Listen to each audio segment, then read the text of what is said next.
कांग्रेस है वो अब बीएसपी को किसी भी तरह अपने साथ अपने खेमे में लाना चाहती है, जिससे कि उसके राजस्थान, छत्तीसगढ़ या मध्य प्रदेश ये राज्य बच सकें। लेकिन महिला आरक्षण बिल पे कांग्रेस ने, बीजेपी ने जिस तरह नूरा कुश्ती करी है, और लेकिन इसमें बहन कुमारी मायावती ने पहले ही इनके मंसूबों को समझते हुए इसमें आरक्षण बिल पे इनको बेनकाब कर दिया। लड़ाई होगी मनुवाद बनाम अम्बेडकरवाद, अर्थात मोदी बनाम माया, ये लड़ाई होनी है 2024 की।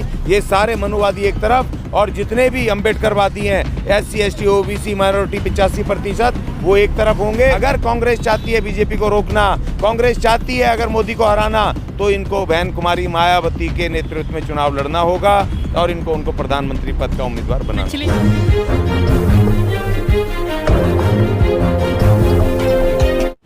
नमस्कार दोस्तों, नेशनल इंडिया न्यूज़ देख रहे हैं आप और मैं सुशील कुमार।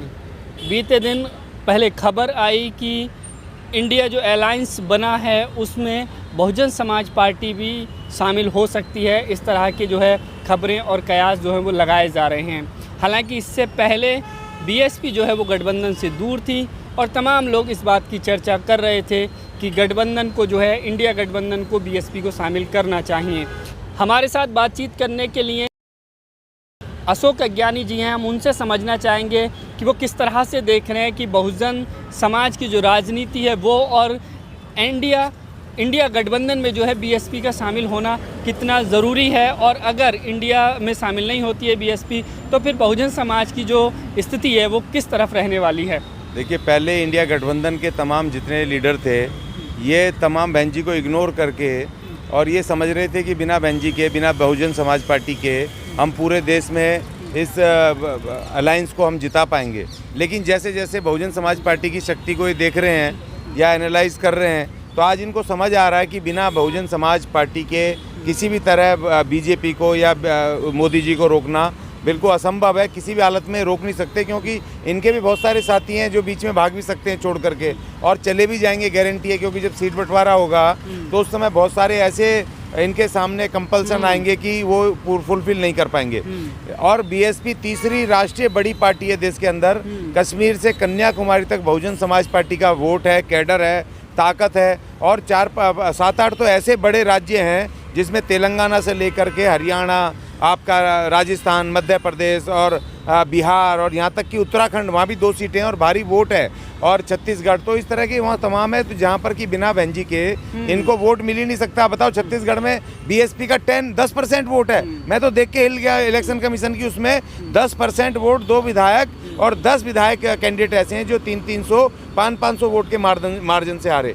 अब लेकिन कांग्रेस की प्रॉब्लम ये है कि वहाँ पर जो विधानसभा चुनाव आ रहा है, तो वहाँ पर जो सीधी चुनौती है बीजेपी को, बीएसपी की है। और अब जो कांग्रेस है वो अब बीएसपी को किसी भी तरह अपने साथ अपने खेमे में लाना चाहती है, जिससे कि उसके राजस्थान, छत्तीसगढ़, मध्य प्रदेश ये राज्य बच सकें। लेकिन हमारी, देखिए, बहन जी ने स्पष्ट कहा था कि हम अकेले लड़ेंगे, हमारी अलग राजनीति और हम अकेले लड़ेंगे। और ये दोनों मनुवादी हैं। कल भी बहन जी ने जो प्रेस कॉन्फ्रेंस की, वो बीजेपी और कांग्रेस एंड कंपनी, ये उनके शब्द थे कि ये दोनों ही मनुवादी हैं। और देखो, कांग्रेस के विरुद्ध तो हमेशा से बहुजन नायकों का वो विरोध रहा, उसी कांग्रेस के विरुद्ध ही तो बहुजन ये मूवमेंट खड़ा हुआ। चाहे बाबा साहब हो, वो भी कांग्रेस से लड़ रहे थे, मान्यवर कांसीराम जी हो, वो भी कांग्रेस से लड़ रहे थे, और बहन जी ने भी उत्तर प्रदेश में कांग्रेस को पछाड़ करके और तब मुख्यमंत्री बनी, और उसके बाद कांग्रेस का सुपड़ा साफ किया वहाँ से, उत्तर प्रदेश से। तो हमारी लड़ाई जब उससे, तो ये दोनों मनुवादी ये नौरा कुश्ती करके, कभी बीजेपी कभी कांग्रेस, और बाकी सारे जो SC ST OBC के दल हैं, आधे बीजेपी ने कर लिए अपने पीछे एनडी के नाम पे, आधे कांग्रेस ने कर लिए। क्योंकि नेता ये रहने चाहिए, प्रधानमंत्री, मंत्री, संतरी ये बनने चाहिए। बाकी SC ST के लोग इनके पीछे, किसी को 4 सीट, किसी को 2 सीट, इस तरह से ये उनकी राजनीति को खत्म करना चाहिए। इसीलिए बहन जी काफ़ी सोच विचार करके पूरे जो है शर्तों के साथ में शामिल होंगी, लगता है। नहीं बहन जी, देखिए, पहली बात तो बहन जी ने मना कर दिया। अब भी उनके पास जैसे प्रियंका गांधी जी जा रही हैं, अब तो उनके मुख्य नेता जा रहे हैं। पिछले जब मुंबई की मीटिंग में तो उन्हें लालू प्रसाद यादव ने बड़े अहंकार में कह दिया था, हमने बुलाया नहीं है मायावती को।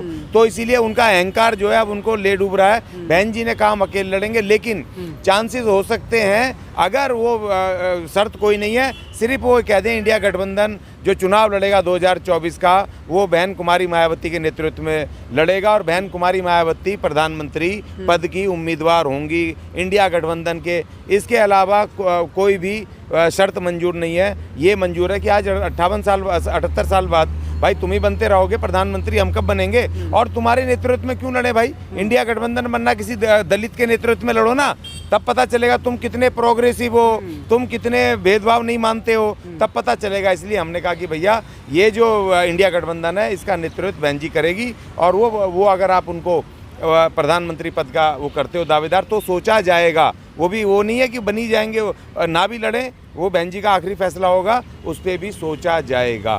तो अब कांग्रेस के लोग मिल तो रहे हैं, अब आप नहीं मिलने से क्या होता है, आपने जब बनाया था तब क्यों नहीं मिले भाई। अब जब हमने घोषणा कर दी, अपनी तैयारियां कर दी। और दूसरी बात देखिए, बहन जी ने वो तमाम दल जो कि गैर भाजपा गैर कांग्रेस के इन अलायंसों से अलग वो काम कर रहे हैं पूरे राज्यों में, उनके साथ उनकी गठबंधन की कवायद शुरू हो गई है। तीसरी शक्ति जो pure SC ST OBC minority के जो वो संगठन है वो मिल करके बनाएंगे बहन कुमारी मायावती के नेतृत्व में जो एक महाशक्ति जो अब अभी लड़ाई होगी मनुवाद बनाम अम्बेडकरवाद अर्थात मोदी बनाम माया, ये लड़ाई होनी है 2024 की। ये सारे मनुवादी एक तरफ और जितने भी अम्बेडकरवादी हैं SC ST OBC माइनॉरिटी 85% वो एक तरफ होंगे और इस बार लड़ाई बहुत ज़बरदस्त होगी। और ये बिल्कुल मुझे पता है इस बात का कि बहन कुमारी मायावती इस बार इन तमाम मनुवादियों को एक्सपोज करेगी और इनको परास्त करेगी।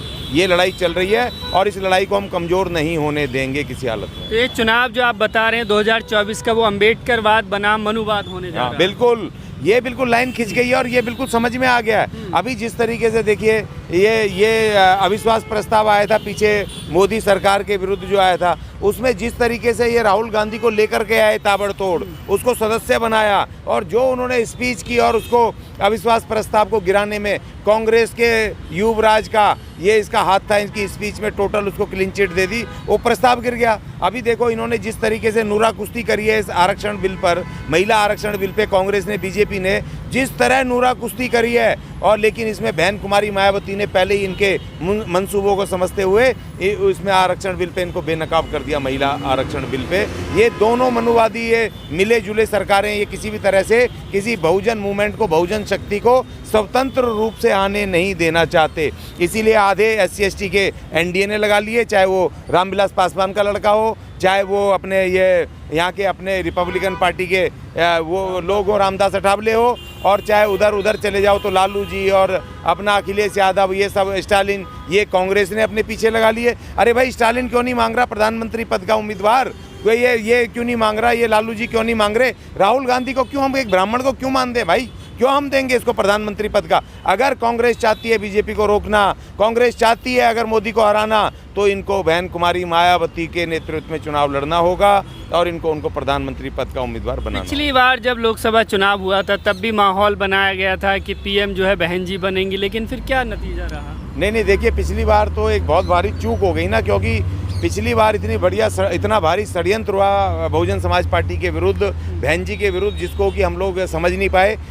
जो 2019 का आखिरी जो सेशन था लोकसभा का, उसको आप निकालिए। माननीय मुलायम सिंह यादव उस समय जिंदा थे, उन्होंने कहा उसमें लोकसभा में कहा कि मोदी जी बहुत बढ़िया काम कर रहे हैं और मैं चाहता हूं कि नरेंद्र मोदी जी दोबारा से प्रधानमंत्री बने। ये उनका स्टेटमेंट है आखिरी लोकसभा सत्र का। और ये जो 2019 का चुनाव हुआ उसमें जो समाजवादी पार्टी के करीब 30% यादवों ने वोट किया उसको बीजेपी को, और इन्होंने उससे बचने के लिए बहन कुमारी मायावती से समाजवादी पार्टी ने बड़ी मक्कारी से गठबंधन कर लिया और वो 5 सीटें भी वो आई हैं जो दलित और मुस्लिमों की जो बहुल इलाके हैं, जो यादवों के बहुल इलाके हैं, वहाँ से वोट नहीं मिला उसको भी समाजवादी पार्टी को। और बहन कुमारी मायावती 35-36 ऐसी सीटें हैं लोकसभा की जिसमें बहुजन समाज पार्टी दूसरे नंबर पर रही। 2000 से लेके 7000 वोटों के अंतर से 37 सीटें बहुजन समाज पार्टी आ रही है। अगर ये समाजवादी पार्टी के लोग अगर ईमानदारी से वोट कर देते अगर गठबंधन को, तो आज ये बीजेपी 2019 में ही खत्म हो गई थी। ये उसी समय इनकी समाजवादी पार्टी और BSP की मिला करके 50 से ज़्यादा सीटें आनी थी। और अगर बहन जी को अगर गठबंधन नहीं करते ये, तो बहन जी अपने बल पे 40 से 45 सीटें लाने वाली थी। बीजेपी को तभी परास्त कर दिया था। ये तो आंकड़े बता रहे हैं इलेक्शन कमीशन के, मैं नहीं कह रहा हूँ। और जो समाजवादी पार्टी को जो 5 सीटें मिली वो बीएसपी की बदौलत मिली। और लोग उल्टा प्रचार करते हैं। समाजवादी पार्टी का तो 30% वोट ऑन रिकॉर्ड वहाँ गया है, बीजेपी के पक्ष में गया है। तो इसीलिए देखिए, बहन जी ने पहले भी बहन जी के साथ साजिश हुई, लेकिन बहन जी ने कहा कि हम अब तुम्हारी साजिश में नहीं आएंगे।